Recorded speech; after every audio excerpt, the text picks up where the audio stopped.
Many of you have expressed interest in being more effective in your outreach, and you want to improve community engagement. Well, our topic today, social marketing, is different than traditional outreach. As I mentioned, it's geared to changing people's behaviors.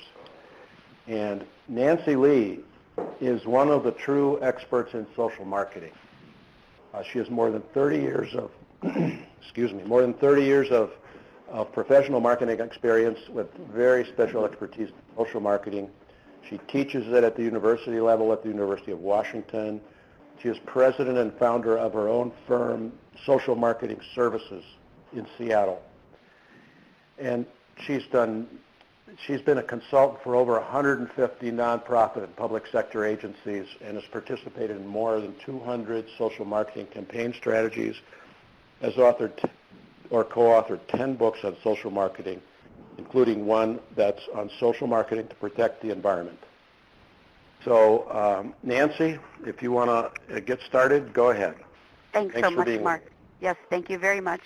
And it's wonderful to be here. I love every opportunity I can to talk about social marketing. I still have people in my local Rotary Club who, when they see my classification on my name tag, social marketing, they ask me if I own a dating service. So I'm truly really glad to be able to clarify what this is. And that's what we'll do in the next 40 minutes, including 5 minutes of Q&A in between that 40 minutes, to talk about what is this, why is it so hard, what makes it easier, and how do you get started. This continues to be one of my favorite little signs that's up here in the Puget Sound here near Washington, Seattle, Washington, saying please do not drop your cigarette butts on the deck. The fish crawl out at night to smoke them, and we're trying to get them to quit. And if we had a lot of time, I can talk about why I love that so much. But I would compare that any day to a sign that just had a cigarette butt with a slash through it on the dock. So formally, a definition is that it's a process. It's one that uses marketing principles and techniques to influence a target audience behavior, and that's highlighted for a reason because that's what our focus is. That's going to benefit society as well as the individual. We sometimes influence behaviors that we actually want people to not start doing. To not start doing some behavior. Sometimes we influence a behavior that they might be picking up the pet waste in the backyard some of the time, but not all of the time. And then we have behaviors that people maybe have never done before, like taking their batteries to a special recycling place. So that's an accept behavior. And then there's behaviors that we want people to stop doing, like using pesticides that are not friendly. But here's like the informal definition, the one that I think you can get it out in 5 words. It's influencing public behaviors for good. So behaviors are very specifically stated. They are things like eat 5 fruits and vegetables a day, plant native plants, pull over a weight to use your cell phone, exercise 30 minutes 5 times a week, don't idle more than 10 seconds, buy local, e-cycle your unwanted computer. If you look at all of these are all things that are very specific things that the target audience would know what it is that we're influencing them to do, and just as importantly, we would know whether or not they've done it. So it's all about very specific behaviors. It's not about eat healthy. It's about eat 5 fruits and vegetables a day. So we look at very specific behaviors, and that's one of the keys to actually making those behaviors happen. This has been applied. This really got distinguished back in the 70s by a marketing professor at Northwestern, and since then it has been applied to improving health, preventing injuries, protecting the environment, and mobilizing the community. So those are the typical applications for social marketing. It differs a lot from education, and I want to just underscore this significantly for you, because I know that education is sometimes what we call our outreach activities. And education is powerful and it is important, but it isn't social marketing, because education typically is there to inform people. Social marketers don't consider it to be a goal met or a basket in the hoop, ball in the hoop, unless they've actually changed an intended behavior. And it differs. Sometimes people get it mixed up as well with social media. That's only one of the communication options that we've got there, and that's only an attachment to one of the 4 powerful tools we've got. we've got promotion, we've got 3 other powerful tools, which I will talk a lot about in the next half hour. But I want to also distinguish it because this has been a way that it helps to look at from social marketers to understand the role that we play. So this is what's a diffusion curve, and when a product is introduced into the marketplace, it usually goes through 3 phases. This is in the commercial marketing sector, but we'll relate it to the social marketing. On the far left, you've got the people, they're called innovators and early adopters, and they just do it. They see something new, and they say, wow, that sounds cool, and they just jump on board and do it. Or if it's something that's important that they care about, like the environment, we tell them something to do, and they go, sure, I'm in. The next group, the largest group, are the people who, they don't think it's like a bad idea. They kind of get that it actually could be a good idea. But they have what we call considerations and barriers. They have something in the way of doing this, and we're going to call them the help me group. Then on the far right, we've got the people who have no intention of doing the behavior. They're not interested in it. In fact, they may even be anti that behavior. And so the only thing that's going to get them to do the behavior is what we call make them. So that's where the policymakers come in. So we have educators on the far left, social marketers in the middle, and then we've got the policymakers on the right that it takes. What gets frustrating to many of us in social marketing is we spend so much of our time and resources on the far left showing people what to do, educating them, and on the far right with policymaking, when in fact we're missing the real huge opportunity in the marketplace to change behaviors. It's the group that if we just understood their barriers and we did things to overcome those barriers, we would get more participation. This is the hardest of all kinds of marketing, and one time I just had to write down, why is this so hard? And it's hard because we ask people to do things that will make them uncomfortable, risk rejection, reduce pleasure, give up looking good, be embarrassed, go out of their way, spend more time, spend more money, learn new skills. We ask people to do all of these things when we're asking them to do some behavior for the environment or for health, and yet we often have nothing to give them in return. And that's exactly what makes this so hard. I'm going to talk now about the principles for success. Over the last 20 years, I have found that there's about 15 things that if I remember and share with others to do these things, we're much more likely to have success in this. So the first one is to focus on a target audience, and specifically a target audience that's really ready to do this. In many ways, that is the help me group. By doing this, you increase your effectiveness, your efficiencies, it helps you allocate resources, and it helps you develop your strategies. And I'll give a quick little example here. The ways that we usually chop up the marketplace is by demographics, like age, income, gender, education. We also take a look sometimes at segmenting the market by where people live, sometimes by their values and lifestyles. But I really like for people to consider targeting an audience that is the most ready to do the behavior. They're not currently doing it, but they're ready, the most ready of all the other groups to do the behavior. An example is a project we did here in Seattle for rain barrels. And we did some research prior to doing this and found that the people most interested in doing rain barrels, we had a sample of an 800 people survey, the most interested people didn't vary by age, income, genders, or education. What we found was the people most interested in a rain barrel were those who loved gardening, which is more of a psychographic lifestyle. That told us exactly where to put all of our messages, like in nurseries. That told us who our sponsors should be, and it helped us develop our messages. The second principle is to prioritize the behaviors based on 3 things. You may come up with 20 things you'd love people to do, but the thing to do is to prioritize those behaviors, and we prioritize them using 3 major criteria. Impact, the impact that that behavior would have on the issue of the environment in our case here. Low penetration would mean there's not very many people doing this, and high willingness would mean that there's a high willingness to do this behavior. So the ideal behavior to put some resources against in any category is one that's going to have the most impact, the fewest people are doing it, and the most people would be willing to do it. So here's just a quick little chart that shows you how that might work.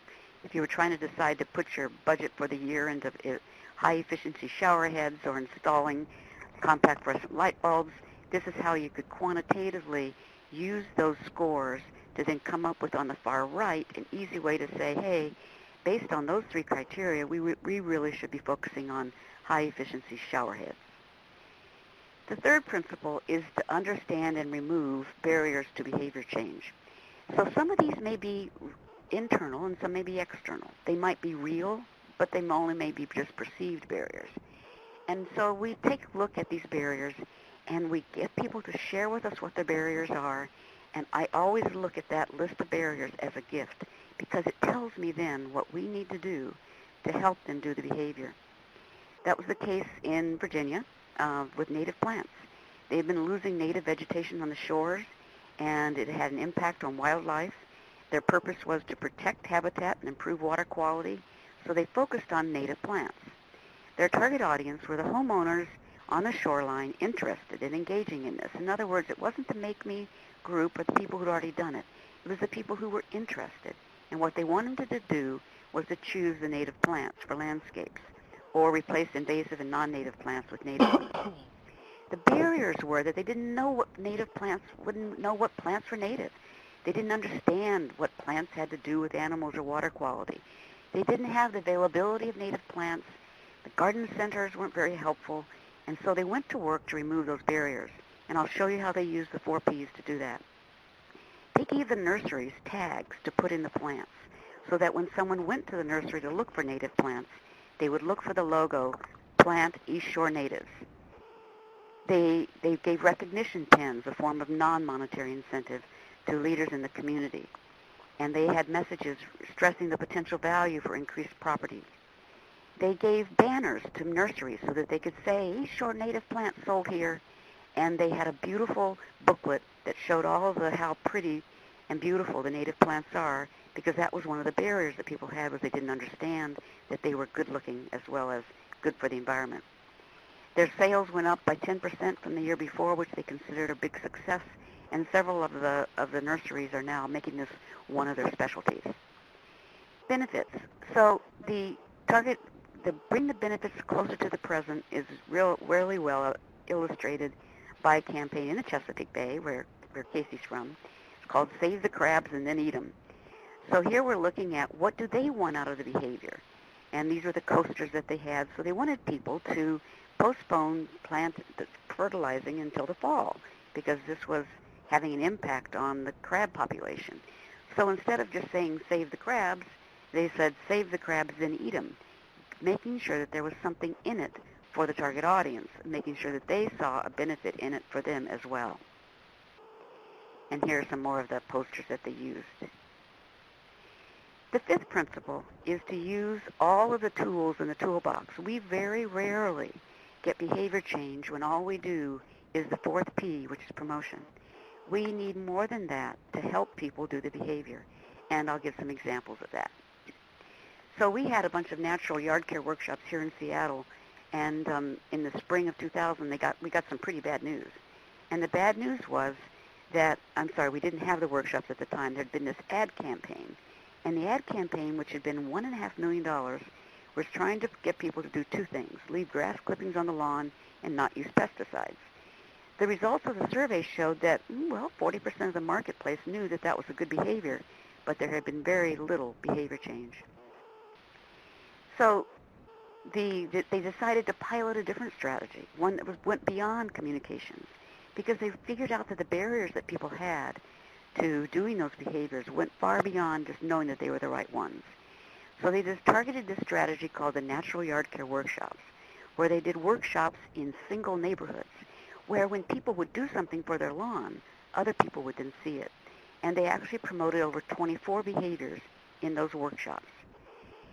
The research with 400 households prior to the workshops in order to develop the workshops showed that the barriers were that people didn't know what the ideal practices were. They didn't know how to do them. They didn't know, they thought that their lawn wouldn't look as good, and they didn't think that natural pesticides would work, and they didn't believe that pesticides were a real problem. And then when asked, so what would have you want to do this? And many of them said, if I saw my neighbor doing this and they were being successful, I would be very interested. So here are the 4P strategies that we used with these workshops. The product were 2-hour workshops. For the first 7 years, they just used 5 practices that were promoted in the workshops, and the last year we added garden design. The incentives were that the workshops were free. There were some door prizes. There was an information kit that they could then actually give in materials that they could actually give to their neighbors, which helped to start diffuse some of these practices. The workshops' place was held on weekday evenings in spring and fall, and in familiar locations with free parking, like in churches and community centers. The registration was by phone or email or at the door. And the promotional strategies made it look fun. They used direct mail, and they used email reminders that the workshop was coming up. And after the workshop, you can look here at a glance to see that there was true behavior change, that among the people that attended the workshops, you had in the 90s doing the major behaviors that they wanted them to do, all the way down to even 26% of them calling the garden hotline. The other good news was that the attendees shared this workshop with 5 others. Then the average cost to reach a gardener and their friends was averaged out to be just $17. So the 6th principle, and this will be my last one before we stop and have some conversation about questions you might have, is Seafood Watch program.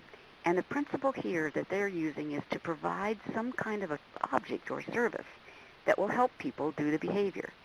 So if we look at the background was that Monterey Bay Aquarium was very concerned about the number of endangered marine species due to interactions with fishing gear. There was overfishing steadily increasing, with 63% of stock needing rebuilding. So in 1999, they launched their program, which you may have heard about, the Seafood Watch program. The purpose of that program was to increase the purchasing of green fish and decrease the purchasing of redfish. And what they decided to focus on to make that happen was decisions at the point of purchase. The watch card is what we will call this tangible object that I'm talking about, that this principle really focuses on. So over on the far left, if you haven't seen one of these before, this is a folded card, but on the far left, they give the best choices for you, which are green, good alternatives, and those to avoid. The great thing is that they have versions for major regions in the United States, because here in Seattle, a fish from Florida is not going to show up on the best choice list because of the distance it has to travel. And so this is the tangible object that they use to influence people to choose that far left column. They also have an app, by the way, and these cards and the app, of course, are free. The play strategy is that they're ordered online and then mailed to people, and they're available at any of their partner locations. It's promoted through public relations and advocacy and on their website. So those are the 4 Ps they've used. And in looking at some of their results, they shared with me that they've distributed 45 million of these cards by this year, by 2014. And by 2014, they've also had 150 restaurants and retail partnerships. And then we also have seen some good policy changes among the Walmarts and the Safeways and the Targets of the world.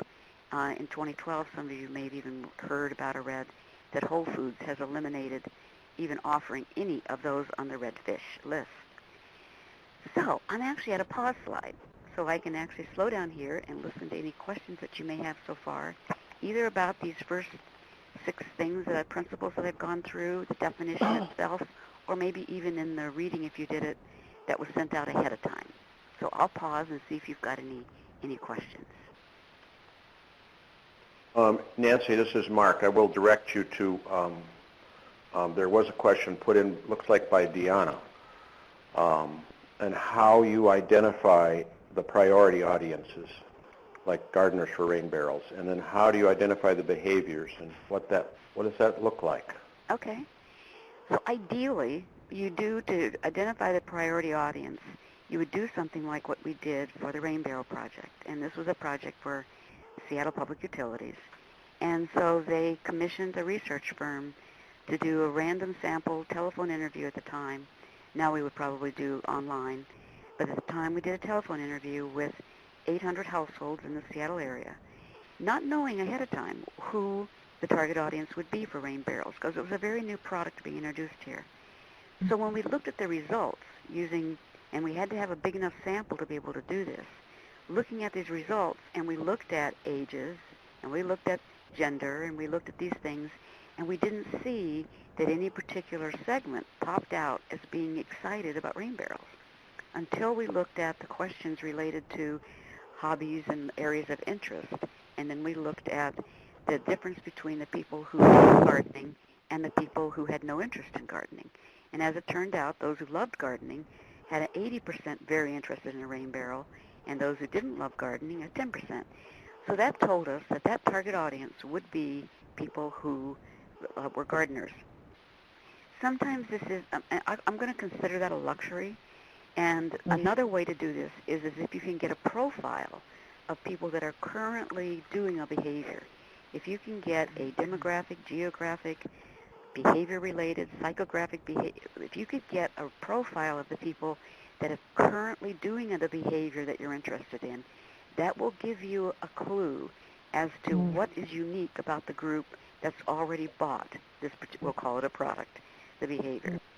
So existing research about existing people that have done it, or primary research that tests a bunch of variables and see which one pops out as being the one that would predict it most. And then is it similar for the barriers, Nancy, just through surveys of that target population at that point, then figuring out? Yes. Okay. And I believe that barriers can be done from a qualitative perspective. I can find barriers. Usually we're only looking for 5 to 10 barriers.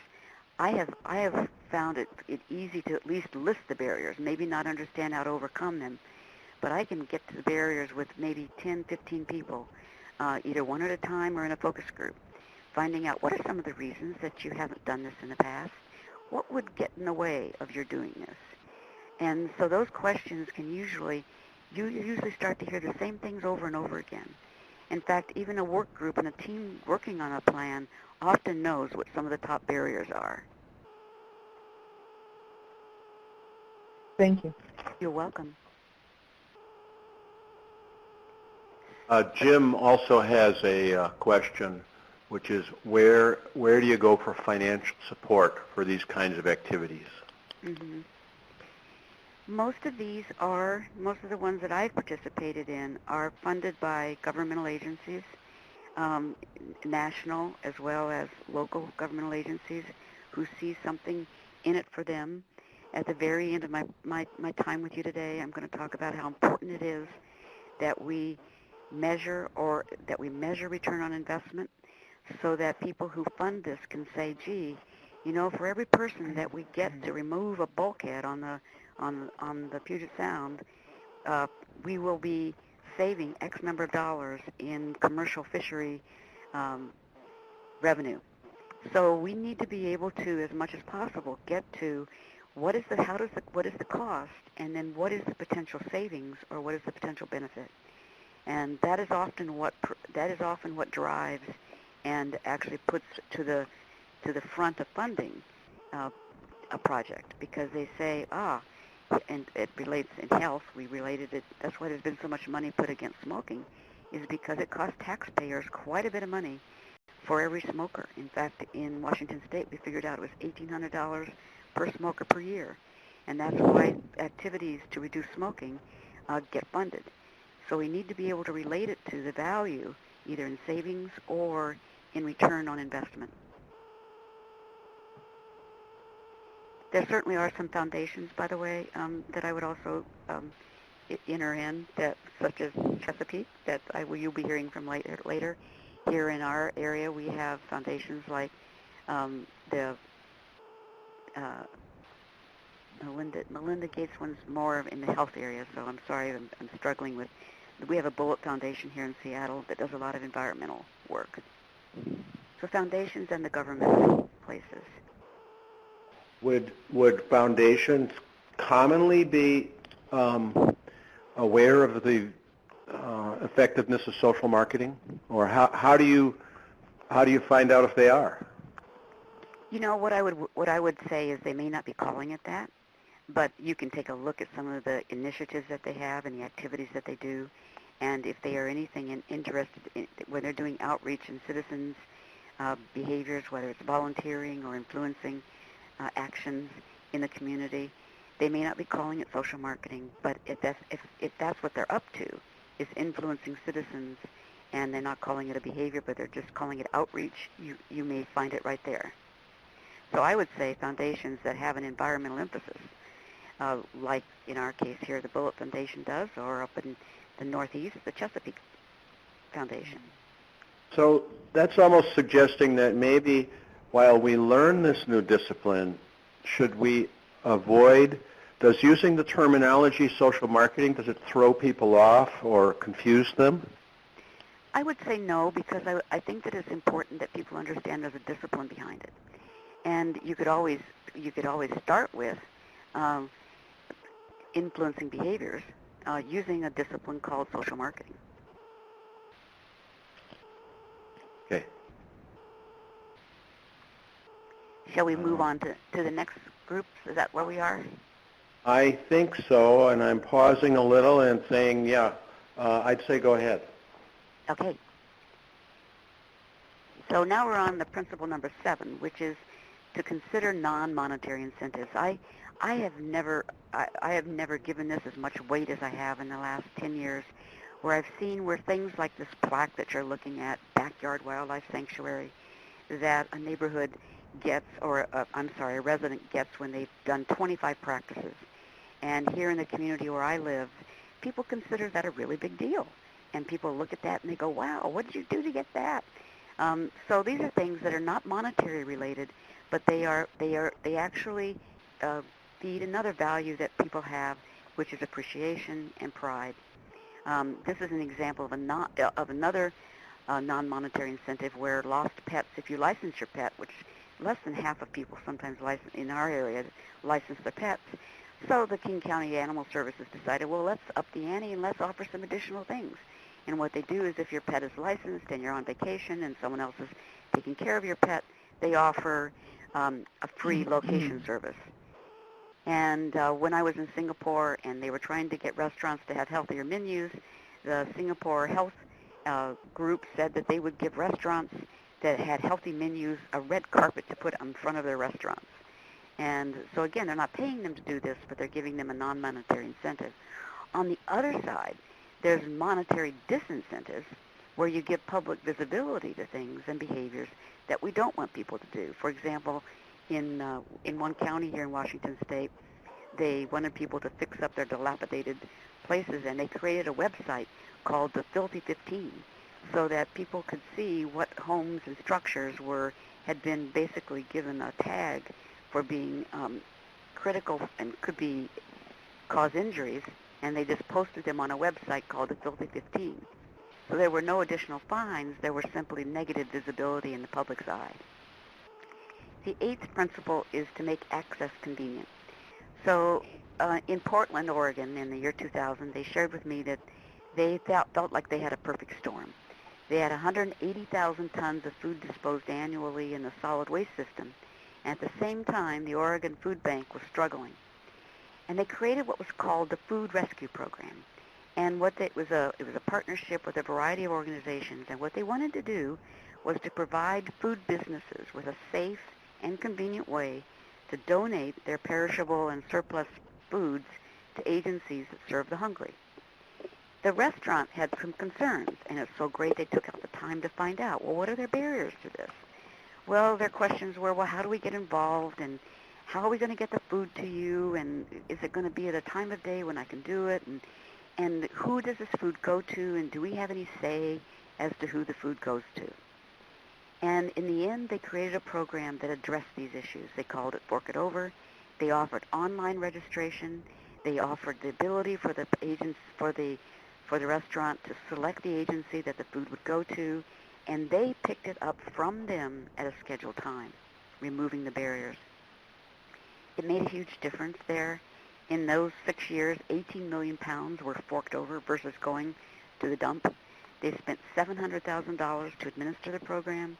That saved them almost that much in disposal costs. The food was worth $17 million. So for every dollar invested, they calculated that there was a $31 benefit to the community. The 9th principle is in developing persuasive messages, and I'll give you an example one that's concrete, personal, clear and simple, easy to remember, and fun when appropriate. So here's an example of a message being concrete. Down the lower left-hand corner of that bus, you can see the smoke coming out, and it's an ad that says, "Ready to quit?" And here we have a postcard that was used for a youth tobacco campaign, and so that hole was about the size of a dime, and it says, "This is the size of the hole they'll cut in your throat if you continue to smoke." I love to collect these when I travel and look at the different ways that they try to get us to leave the towels on the rack. And to me, this is probably one of the better ones I see. One where they're just giving a very simple visual. To leave a towel on the floor means please exchange. A towel on the rack means I'll use it again. And then I see ones like this, and quite frankly, nobody's going to read that except the show me people. And the show me people were already going to leave a note on the pillow and a note in the bathroom telling people, please don't change my sheets and please don't wash these towels. So we have to keep it very clear and simple like this, and very specific, because people aren't going to give it a whole lot more time than that. I like fun when we can do it. So this is in the New York subway station. Please no running in the station, although we applaud your boundless energy and zest for living. Making messages easy to remember. I can't remember how many states have this, but this is the click it or ticket is a slogan that's being used in a lot of states around the country because it's easy to remember. It also is great because it says the behavior, click it, and the consequence, ticket, right all in one. The 10th principle is to use appropriate messengers, and this was a project for an abstinence campaign, and the teenagers themselves actually created this campaign. And one of the things that they said that their research with other teenagers showed was that one of the things that would keep them to postpone having sex would be the very thought of those crabs or those pubic lice.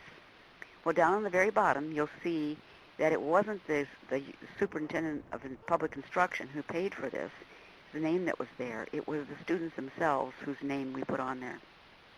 So we all have to watch about who our messengers are, because that can determine how much our target audience will pay attention to it or will believe it. Another messenger can be products, existing commercial products, like with Barbie and her dog Tanner, who comes with a pooper scooper and a magnetic pooper scooper and a garbage can to really instill the thought of scooping the poop at a very young age. The 11th principle is to use effective media channels. We have a radio talk show host here in Seattle that about 10 years ago I met and sat down with and shared with him all about social marketing. And now when there's a big issue going on in our region that we need a whole lot of people to participate in, I can get a hold of him and say, hey, his name is Dave Ross there, and I say, hey, Dave, can you promote to people to use compact fluorescent light bulbs, because that's going to really help out with our electrical issues. And he promoted that for 5 minutes one day, and the Seattle Public Utilities told me that he had actually been able to get people to do not just this behavior, but a whole bunch of other conservation behavior that reduced our electrical usage in that 10 minutes by about 5%. And so I love using popular media like this to get our messages out, not just paid advertising. The 12th principle, we're going to 15 here, is to make a norm visible. So this is really effective when a lot of people are already doing the behavior that we want, but those that are not doing the behavior don't know it. When I did some focus groups and research with people not wearing seatbelts, I had them write down what percent of people don't wear a seatbelt. The people who didn't wear a seatbelt thought the majority of people didn't wear a seatbelt. That's because birds of a feather flock together. And so we took a look at when we have people not doing a behavior because they don't know that everybody else is, that's a time to let people know that this is actually a norm. So the O-Power is an example of where they're doing some work to get people to realize how much energy they're using relative to their neighbors. So in this case, they show a smiley face if you're about the same as your neighbors, and if you're less than your neighbors, you don't get a smiley face. I don't remember if they give a frown. I can't read the fine point here, but you don't get a smiley face if you're below what your average neighbors are doing. The 13th principle is to use prompts. And prompts do not necessarily persuade people to do a behavior as much as they remind them to do it. They also help convey that something is a norm. So Pampers prints on the diaper strap of newborn diapers, they print back to sleep so that parents will know and remember to put their kids on the back to sleep, which reduces the chance of sudden infant death syndrome. A prompt like this one in my grocery store that said locally produced tells me which of these cheeses, if I decided I wanted to buy local, it tells me in big letters there which of the cheeses have been produced locally. The 14th principle is to get commitments and pledges. And the written pledge, this is one that Doug McKenzie Moore talks an awful lot about, believes that written pledges, and it has research that showed that written are better than verbal. Public pledges are the best. And this is because many of us tend to be who we say we are or who we think we are.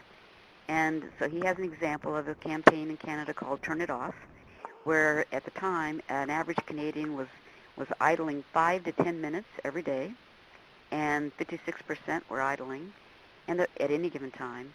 The purpose of this effort was to decrease both the frequency and the duration of idling, and the target audience were schools where parents are dropping off and picking up their kids. And he did 3 pilots. He did one school where there was no intervention at all. In the other set of schools, there were signs only over on the far right, idle-free zone, turn your engine off. And in the third set of schools, there was a sign, the information card, and then there was a commitment and a sticker. And then he has results for these 3 groups that showed how powerful that the signs only, there was a 0% decrease in idling. But when you combine the signs with the stickers and the information cards, the stickers represented that pledge, by the way. They had a 32% reduction in idling and a 70% reduction in duration. And the 15th and last principle is to evaluate and report on return on investment, as I mentioned a little bit earlier. And in this case, we look at 5 different buckets, I'll call it, of measurement. On the far left, we have inputs. Then we go to outputs, outcomes, impact, and return on investment. On the far left, inputs are things that are typically the resources that you've allocated to the campaign or the program effort. In other words, how much dollars did you spend and how much staff time was spent on this. Outputs are program activities. In other words, what you used the inputs on. What were the activities that you did to influence a desired behavior, be it materials or be it staff time outreach, be it advertising that you may have done, be it products that you might have given to people. So what did you spend the money on? Outcomes are the audience response to those outputs, and then impact is indicators that show that at some point the issue that you're addressing, whether it be water quality or air quality, that how this had impacted that, and return on investment shows the economic value of the changes in behavior and then the calculated return on the spending associated with that effort. So in Austin, Texas, they shared with me something they had done that I thought was a pretty good example, where, as background, in Austin, the census data indicates that there are about 120,000 households with dogs, and each dog has about a half a pound of waste daily. So that's 60,000 pounds a day in Austin. That's 22 million pounds a year. And since 1992, they had a $500 fine. But there had been little enforcement of that fine, and they didn't feel like it was having much influence and much impact. So they took a look at a more social marketing approach, other than just a fine, which is not really a social marketing approach, it's a policy approach, with a behavior objective to scoop the poop. They also knew that people from the research that a knowledge objective was for people to know that pet waste was harmful. and that they actually needed to believe something. A belief objective is different than a knowledge objective. A belief is something that, they need to believe this. It may not be a fact, but we need them to consider the fact that they, in this case, that they can make a difference. Their strategies were the product strategies were their mutt mitt stations that they purchased and put in place that now are becoming much more the norm. Also a bag holder giveaway down the lower right-hand corner for the dog's leash. The price was a non-emergency number for people to report violators, and they got the free dispenser was given to green neighborhoods. Those that said that they would do about 5 to 10 different behaviors got a free dispenser for those neighborhoods. The place strategy, the number to call if the dispensers were empty, yard signs were mailed to homes, and the promotional strategies included paid media, social media, posters, public events, and face-to-face. You can see in the background there, this was the opening press conference they have. In the background there, you can see that mound.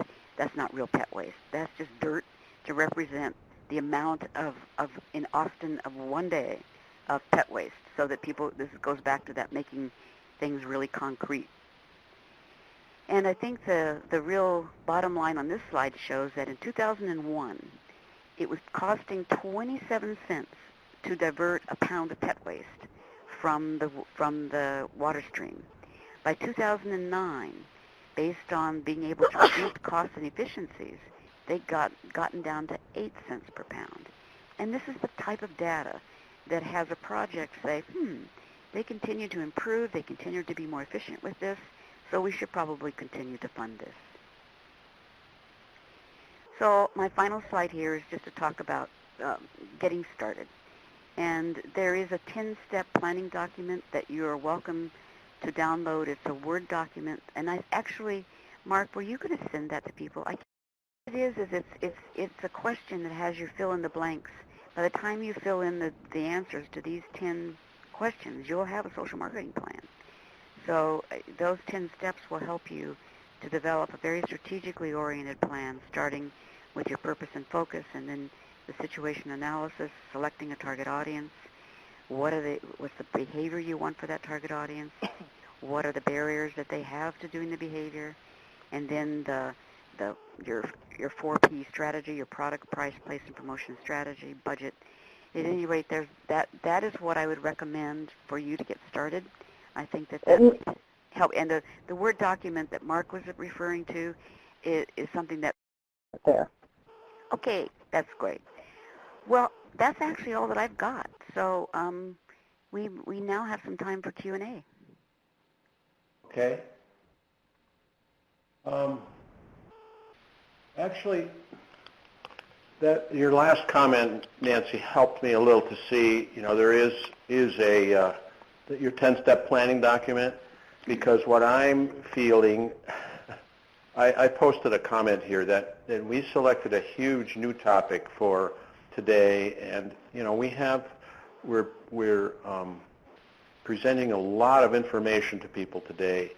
So there's some intimidation factor at getting started. And would you elaborate a little more on what's important to get started, Nancy?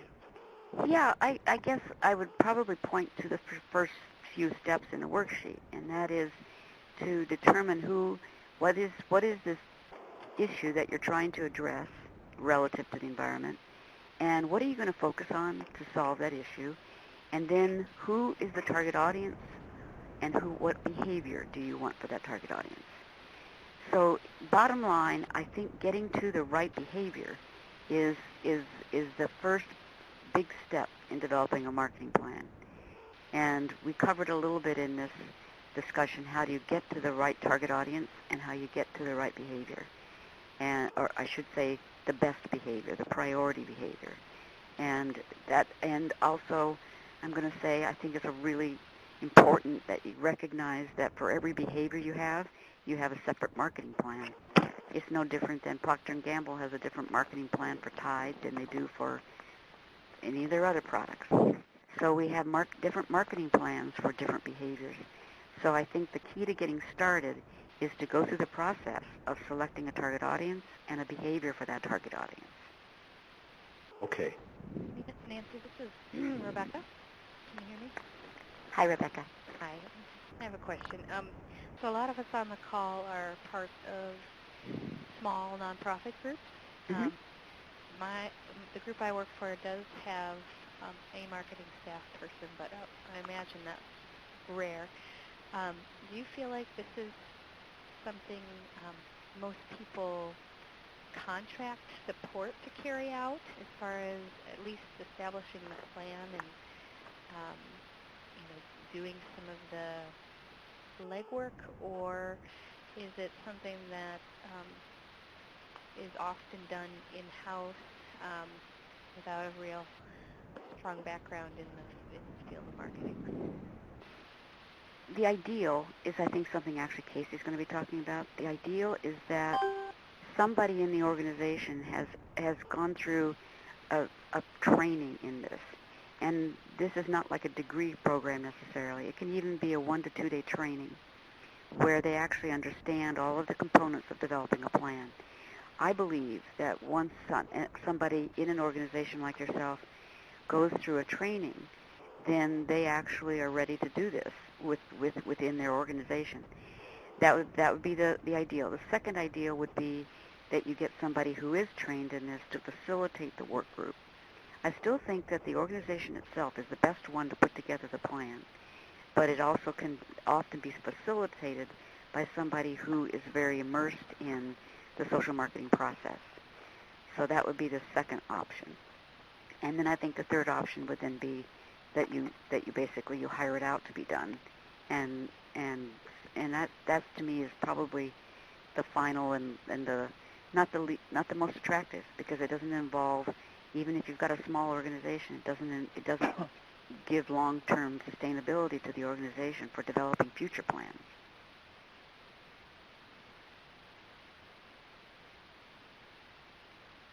Do you have any more questions about it, Rebecca? You can. No, that's helpful. It does seem like parts of it, depending on how in-depth you want to go, may be more conducive to shopping out versus doing in-house, like some of the polling. Yes. And I know there's a real art to asking the right questions. And Yes, you're absolutely right. I would say if there's two things that you might end up doing subcontracts for, it would be the marketing research, and it might be some of the promotional material design. Okay, yeah, that makes sense. Those two aspects. Mm-hmm. Further questions for Nancy. And Nancy, feel free to participate in the, there could be additional questions for you or discussion between you and Casey. Absolutely. I'm here. After her. Yep. But I'll go ahead with Casey. Casey Wetzel is with the Chesapeake Bay Trust, which works with watershed groups and supports watershed groups all over the Chesapeake. She's been with the trust for several years. She leads several funding programs, and she's currently studying social marketing through a program at the University of South Florida. And she also, as part of her job, supports social marketing efforts around the Chesapeake through one of her grant programs. So she's a current practitioner, and we were very pleased to have her be joining Nancy today. So Casey, go ahead, please. Okay, great. Hi, everyone. I'm glad to be here, and I'm really glad to be co-presenting with Nancy because she was one of my professors in the past and has been somebody I've been really pleased to know and work with. So I work at the Chesapeake Bay Trust. We're located in Annapolis, Maryland. We're a nonprofit grant-making organization. And our mission is really stewardship. So we were chartered by the legislature, but we are not necessarily a government agency. We are our own nonprofit. And we exist through the sale of license plates here. Scene license plates fund our organization, and we re-grant that money for projects that restore the estuary that we serve. And try to increase stewardship of the citizens that live in the watershed. And while we were first working in Maryland, we're now a regional organization because we partner with federal funding agencies, the EPA, NOAA, and so forth, and grant their funds as well for stewardship efforts. And one of our grant programs is our Outreach and Community Engagement Grant Program, and that's part of my grant portfolio here at the Trust.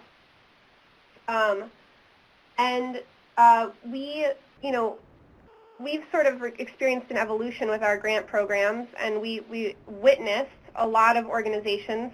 We were created in 1982, doing a lot of awareness-raising work, a lot of educational work, and, experiencing minimal success with those efforts relative to behavior change goals.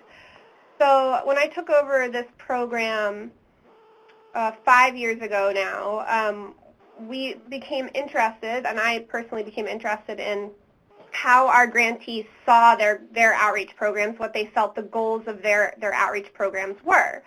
And so in order to look at that a little bit further and sort of apply social marketing to behavior change efforts, we decided to ask our grantees, what were the goals of your outreach programs, and, observe that and so forth. So we partnered with a team of graduate students from the University of Michigan, and those students did an assessment of our grantees for us. And they found out that 97% of our grantees want to motivate individuals to protect the Bay. And 62% of that 97 felt that, or that of 100% I should say, felt that they actually were targeting behavioral goals. And that's the way that they articulated it. I suspect that more than that 62% actually have behavioral goals, but didn't feel they would articulate them in that way at the time. What was surprising to us is that several of the Bay organizations that they did survey work, observational work with, and interviews, they found that they had come naturally to the use of some of the social science tools that Nancy was talking about earlier, like commitment statements, or even social diffusion activities of trying to get folks to talk to each other, known best practices in social science. However, unfortunately, and as we suspected, almost all of these organizations really weren't applying a framework for these social science tools. They had just come to the use of these tools, these isolated tools, sort of by trial and error. So that really set up for us the need to actually help our grantees and the organizations more broadly working in the Bay Area to better understand the science that had originated in public health to change behaviors more effectively. And so that was really what prompted us to begin working on social marketing. So how did we get started? To take a brief step back, I took some trainings initially with Douglas Mackenzie Moore, and then took a few classes, and then eventually entered a program myself, and have since met great people like Nancy. And when we kind of entered into this, we changed right from the outset our RFP, our call for proposals, and started to request that applicants apply for social marketing projects. What we realized very quickly was that was in advance of people understanding social marketing, and so we've played a significant training role in the watershed since then to bring people up to speed on what does social marketing look like, how can it be done, and what are the frameworks for applying it. And so Nancy just actually ran through the options that we've been aware of, and I can talk a little bit more about that. But last year, actually, we brought Nancy out to the Chesapeake area, and we trained a subset of individuals, 20 individuals in the watershed that live in Pennsylvania, Delaware, D.C., Maryland, West Virginia, and Virginia. And these individuals we selected through an application process who are sort of uniquely positioned to train others and support other people in their efforts to change behavior in their sub-watersheds. And we're calling those individuals the technical assistance providers. We did this because it became apparent that I couldn't do it by myself. And certainly we want this to sort of get in the water, so to speak, and for folks to feel that they have support beyond hiring a contractor. which was very costly. And when we first put out the RFP, lots of folks were applying for grant funds so that they could almost fully farm out their social marketing efforts. And we were a touch disappointed with that, but weren't really surprised necessarily. And we wanted to see more of a hybridized model where organizations were keeping many of the pieces of the project, but maybe contracting folks for formative research and analysis to better understand their audience and then sort of transfer that into a marketing plan. So now that we have this group of 20 individuals in the watershed that we're calling the Technical Assistance Provider Network, they are going out and doing trainings themselves based on their training from Nancy. And they're also actually developing their own projects. Our last round of grants, we had almost 40 proposals, and that was for almost $1.3 million in requests. We only had $350,000 available, and 13 proposals were awarded funding, 11 which had technical assistance providers as partners on their projects, which shows very specifically for us that they're raising the quality of those proposals because of their understanding of social marketing and of behavioral change efforts. So on Monday and Tuesday, actually, we're holding a stormwater outreach forum, and the technical assistance providers will be announced there more broadly. We'll be going over a social marketing 101. We'll be using a lot of Nancy's educational materials, and we'll be talking to the counties and jurisdictions in the watershed about how this can sort of marry with our MS4 permits here, how it can meet the permit requirements for outreach, and how we can sort of institutionalize social marketing as a behavior change effort within the counties in the watershed. Obviously, grant making is another sort of leg of the stool for us in terms of how we're supporting this effort. So I can talk a little bit about that shortly, but I'm sure you're interested in the amounts and stuff. But so how do you get started? I think that this question was just posed to Nancy, and so I don't want to be too duplicative of her answer, but I agree with Nancy. Selecting your behavior is very important, and I think maybe the only context that I can provide relative to her answer was that folks in this area have been actually looking at, what are the hot spots for pollutants. Lots of folks have scientists that they have available to them to map hotspots for litter, hotspots for fecal coliform, and that water quality monitoring work can actually be used to create maps that folks are using to create stormwater action plans, or that's what we call them in this area. I don't know what folks are calling them around the nation, but those maps can actually inform your behavior selection. What is the pollutant that you're trying to address, and start from that point, and then consider the likelihood that folks would change the behaviors that you might seek to influence relative to that pollutant, the current penetration rate of those behaviors, so how many folks are doing it or not doing it, and the impact of those behaviors, and that's how you might weight a behavior. We are actually, currently funding something in our watershed that will weight all the common BMPs, best management practices, in this area for folks, so that information will be put out to the public, so that not everyone will have to go through this broad process of considering those three top issues relative to weighting a behavior. We'll actually collect that information. We have a survey right now called baysurvey.org that's collecting likelihood information and penetration information in the watershed. And that information will be coupled with impact data, and we'll weight behaviors and put that out to the public. So anyway, selecting your behavior up front is a very important step in order to move forward. And obviously considering your watershed impairments is a great way to start. And so, Nancy also, I think, was alluding to this, but making sure your behavior is end state and non-divisible is fairly important. So oftentimes folks say we want folks to put in a rain barrel, and that's great, but that's not really end state. We want people to be actually using the rain barrel and maintaining the rain barrel.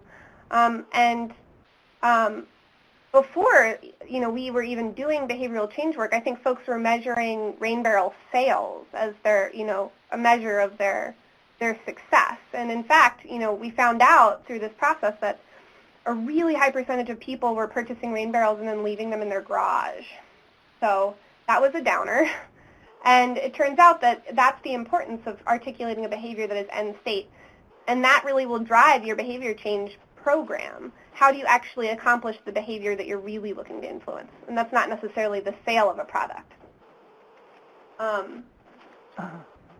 So, what does it cost to begin? I think the thing that I've learned through walking people through this process over the past few years is that it really takes a commitment and a belief in the process. A belief that, your audience is the place to start. And I think that's actually been the biggest hurdle for watershed organizations in this area is, everybody's trying to do more with less here. And I know that more than anyone, being a grant-making organization, that we're constantly trying to help more people do more with less because we have a limited budget as well. And for us to see folks give up right at the beginning because they already have an outreach program and they feel like it's had nominal success, so that's fine, and they just want to settle for that. Or that they're nervous to actually take on formative research because they're not social scientists, they're scientists, they're environmental scientists. It's too bad because I don't think that these things are actually as hard as we make them out to be. I think that starting from a place where we care about our audience's perceptions is the most important thing, and committing to actually do that, even through intercept surveys, interviews, focus groups. These things, while they sound intimidating, are actually quite simple. And while you do sometimes need help to do them well, they can be done. And taking any step in that direction to advance a program that's based on your audience's perceptions is incredibly valuable. A contractor versus doing it yourself. This is what I would say. We've seen any number of these approaches. We've even seen, nonprofits partner with local universities. There's pros and cons to all of these approaches. Certainly for us, we've decided that we're going to try to build the capacity of nonprofits in this area to do it on their own through the help of folks like Nancy. Mostly because as a grant-making organization, we don't want to see a $50,000 grant to go to a contractor and not build a capacity within a nonprofit that would, advance beyond the term of that effort. But there's certainly that, merit in partnering with a university, and certainly there's cost savings there. But there is we've seen concerns of, professors having their time pulled in different directions, graduate students not having enough support. So know that there are trade-offs to that model. We've also seen this being incredibly scalable. At very large scales, if you're working at a city scale, certainly, having a number of partners and contractual support can be very helpful. But if you're working at a community scale, please know that I truly believe that you can do it yourself. And I've seen folks do it very, very well on their own. So developing a marketing plan, I also think that can be a point at which if you find somebody that has some social science backgrounds, they can really help to translate your formative research for you. I have seen people sort of hit a pitfall there where they hired a contractor to collect the data, the formative research data about their audience. Then that contractor walks away and they feel like they don't have the appropriate support to translate that information into something meaningful when you're considering your products and services, a place and convenience issues for your audience, the costs that your audience perceives, and the promotions that would be most relevant. So the behavior change campaigns that we're doing are. Sorry, I was just checking to see how much time I had left. I'm trying to speak quickly. We've actually funded a number of different behaviors. I chose just two quick things here that have been tree planting behaviors that had really interesting outcomes. One was in very far western Maryland in the mountains, and one was in a highly urbanized area in Baltimore City that was actually tackling maintenance of trees in tree pits. One was tackling tree planting in yards. And these two campaigns still came to the same idea that folks really wanted to get rooted in their community. And so very separately of each other, they came to a very similar message, which I find fascinating. And that's one of the reasons I think that our grant-making organization will continue to support behavior campaigns that are disparate of each other, tackling the same behaviors, because we're going to eventually see trends and sort of tipping points on formative research, I think, around barriers and benefits, which I think is very exciting.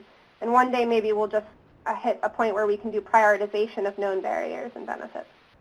So this is a brief list of things that we have supported. I have a much longer one, but I thought that those might be interesting to folks. And I think that that's it for me. I can talk a bit briefly about what our organizations that we serve experienced to date. I think that we've seen a lot of really great successes so far with this effort, and I think that what we're hearing is that on the positive side, folks feel like they're ramping up volunteer engagement through this process because they're going through these sort of participatory processes with their communities, where some folks are approaching this in a way where their audience can sort of be involved in the process of changing their own behavior. And they've seen a lot of value in that. On the flip side of, evaluation of these efforts can be very time-consuming to determine, if the behavior is observable, then you're looking to see whether or not, you've changed behavior in a measurable way for us, for a grant-making organization, and to be able to report success. And as Nancy said, return on investment is really important.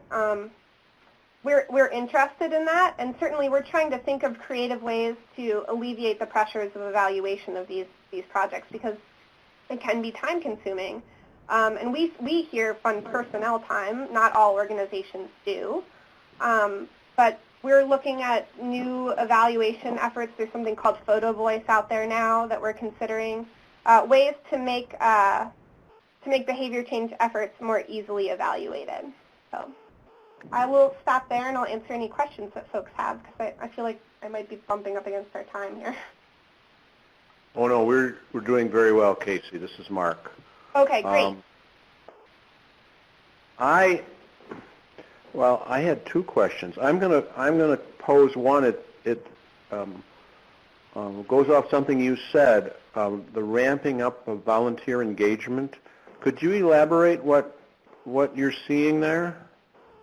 Sure. So I think folks here in the watershed, oftentimes they have volunteers that come out for one event, and they haven't really climbed a stewardship ladder, is what we call it in this area, meaning that there's they're engaged at the next level and then the next level, and until eventually you have maybe a cohort of individual volunteers that support your organization, not just at a membership level, but at a level that is sort of ongoing and sustainable, and that they're taking on more for your organization, more tasks, more support, and they're willing to do more for you. And through our capacity building work here, we have a capacity building program that seeks to build the capacity of nonprofits in the area.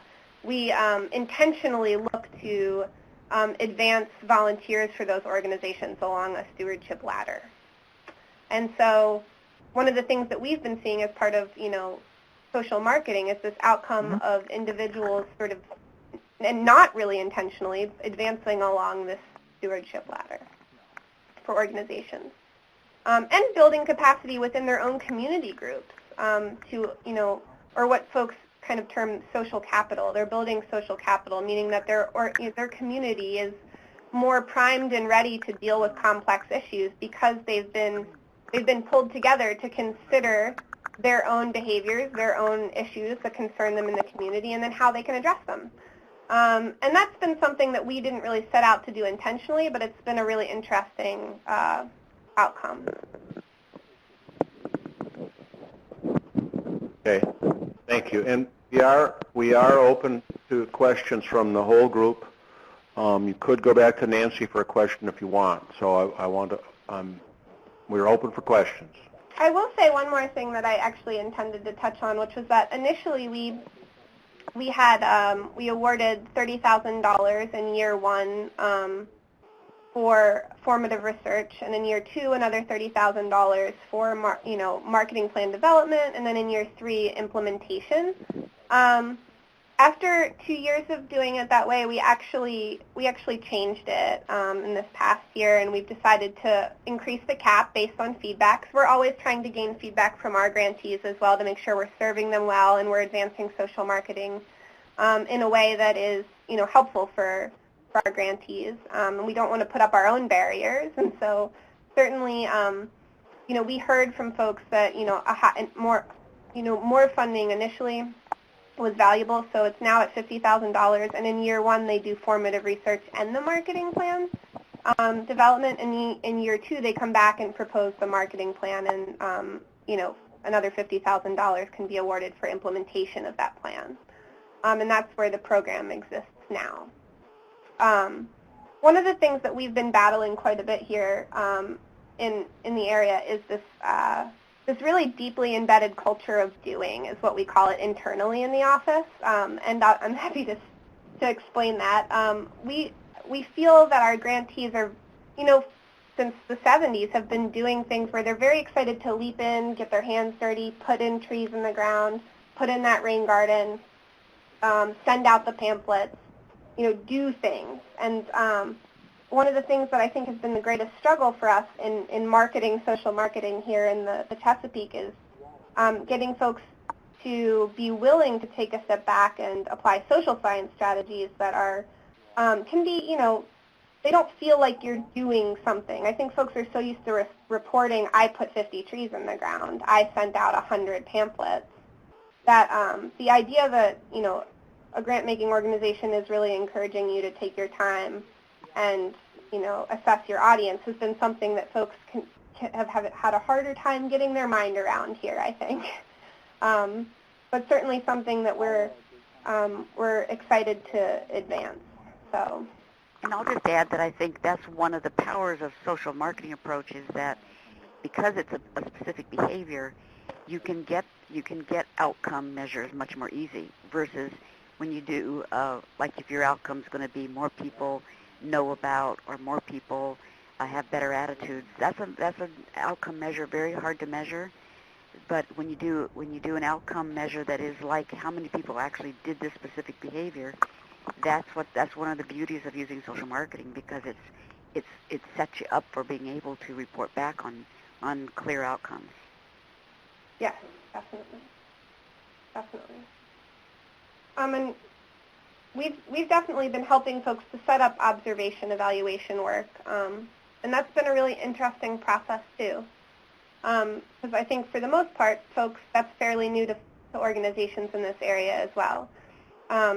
Formative research is fairly new to organizations in this area, so doing intercept surveys or interviews, trying to do low-cost formative research is, it's new. Not everyone's comfortable maybe trying to randomize a sample and stand outside of a Target on a Saturday. So this is an example, but it's something that once you've done it, you realize that it's very doable, and you can glean, such rich information that you didn't have before.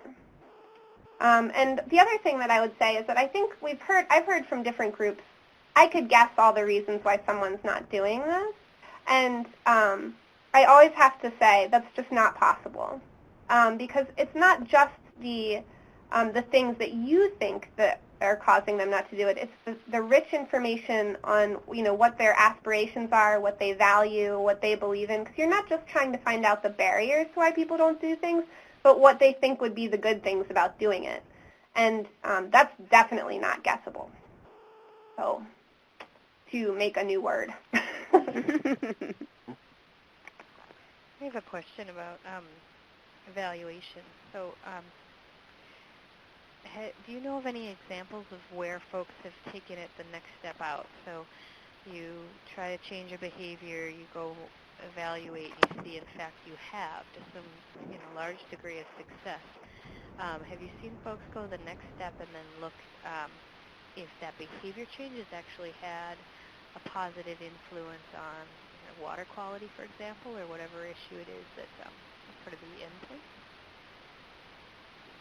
Nancy, I know you've answered this question 1,000 times. Do you want to? I'm happy to take it, or you can. Well, one example I can give you is back to the Austin one. They actually measured the bacteria in the water in the city of Austin. They actually did measure and did they see market change? Yes, okay. Yes. Yeah. Because sometimes the sources of these issues, especially folks that work on rivers and watersheds, are so many. Oh yeah. So diffuse that I totally agree. Yeah. it's hard to make it add up to something where you can actually say, hey, here is the benefit of what you guys did and the extra effort you're taking to, change your behavior. I'll say this, in this area, we're placing emphasis on the known impact of a singular BMP and then that in aggregate. So you're right, it's very hard to isolate the impact of these behavior change efforts to water quality because, as you point out, for instance, even if we reduce fertilizer use, there's numerous different contributions of nitrogen and phosphorus to the watershed.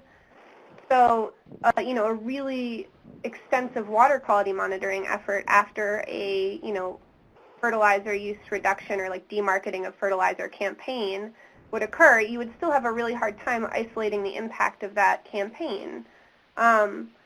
So rather than have folks spend a significant amount of time trying to do that, we actually place emphasis on what we know a behavior can reduce in terms of nitrogen and phosphorus on the upfront.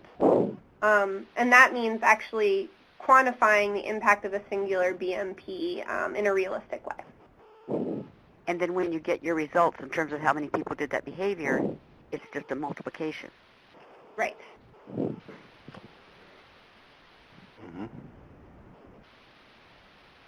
Follow up on that one?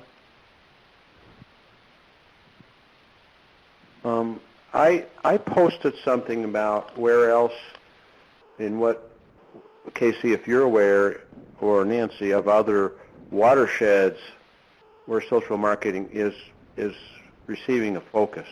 Because you're sort of, in the Chesapeake, you're sort of the early adopter, where you've made a decision and there's a leadership function going on here, or others beyond your watershed may be watching you. But are you aware of other watersheds where this has been a focus?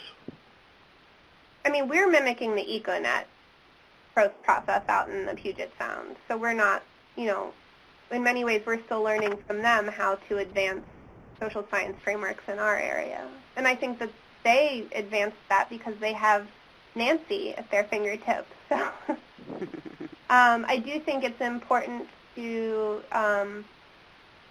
speak to your potential funding sources and talk to the stakeholders that might be able to advance this within your community. And I've actually talked to Emily, who works out in the Puget Sound, and we've been learning from each other. And I'm happy to talk to anyone else that you guys can put me in touch with so that we can help to advance this to other watersheds in the nation. So. This is Rebecca again. I just recently applied. And with that, I guess it's time to sign off for the day. Thank you again, Nancy and Casey. And very well. For the others who are on the call, thanks for being here.